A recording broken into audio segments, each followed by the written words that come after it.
Yeah, it's a kind of, it's a laser-like look at a life where you point the laser at, in this case, 3 episodes. The launch of the 1984, 1988, and 1998. The launch of 3 different products in his work, but it's a laser-like intensity. It allows you to actually focus on.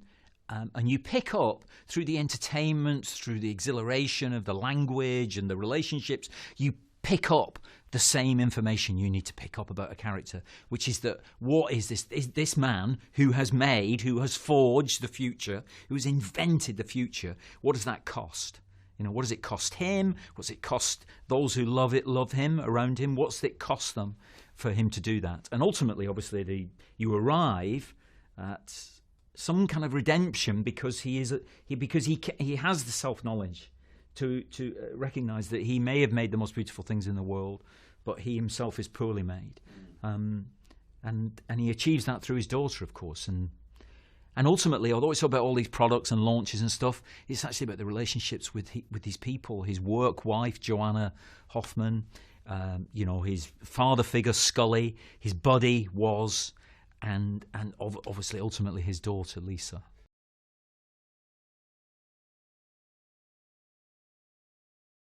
I think what Michael's performance does is that he sets off he lays these depth charges, what I call depth charges, in the part 1 and part 2.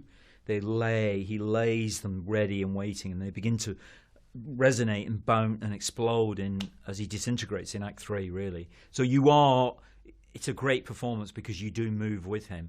You sense that kind of energy. I mean, it's exciting. It's a bit intimidating, a bit scary as he tries to create this, basically forge a creationist myth in Act 1 about this computer, which is, he says it's the most important thing other than World War II. It's like, what? Did he just say that? Bang, like that. And then he has this river of a subterranean river of intention in Act 2, where you think, what is all this about? It doesn't work. He's launching it, and his intention is revenge on this man, another father figure who he thinks has betrayed him. And then he moves towards achievement, really, in success, and everything you could ever want, except there's something missing, of course, which is to move towards his daughter. So it's got huge changes like that, I think.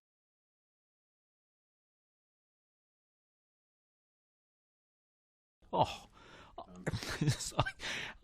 I couldn't believe how, what he did was he went away. So we met in Australia and we read it through together a couple of times, and then he went away and he didn't learn it, he just absorbed it in a way that it's his.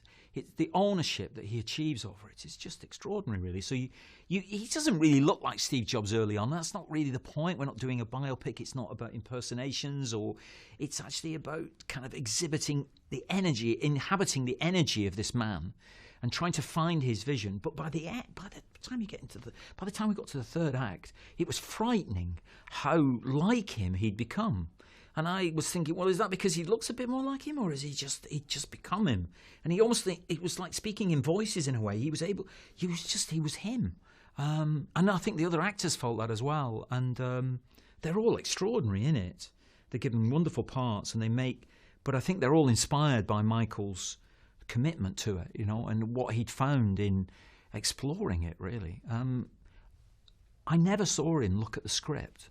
We're filming, and we rehearsed separately, that was different, but I never saw him actually have a look at the script on set. And he was never wrong. He never got his lines wrong or anything like that. It's almost like he'd become this voice, really, which is Jobs, really. And I always said, and when I first described it to it, I said it's the sound of his mind. That's actually what the film is. It's the sound of this man's mind. What is going on in that mind, really, that's kind of creating our modern world and how we communicate with each other, how we make sounds to each other, how we connect.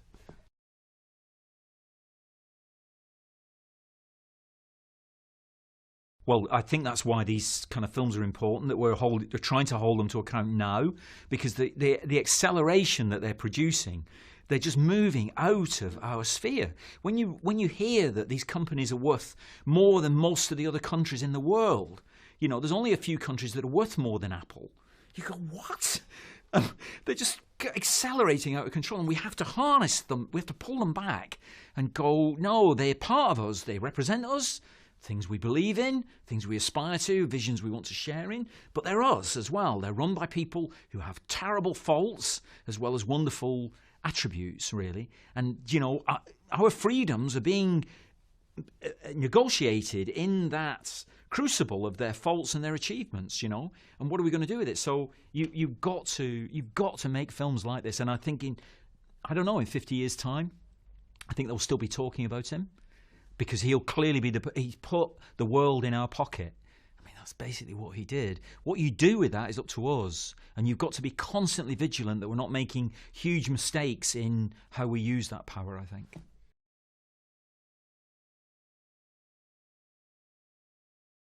It was an Apple II, yeah.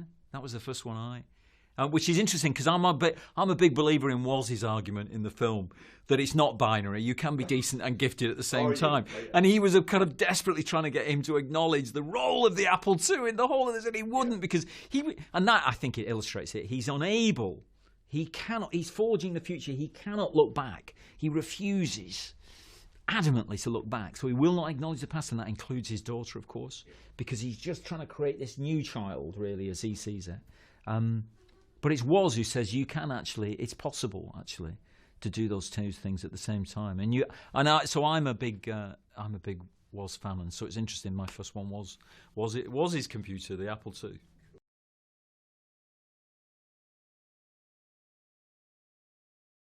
Yes, he came to rehearsal a couple of times, actually, and helped us.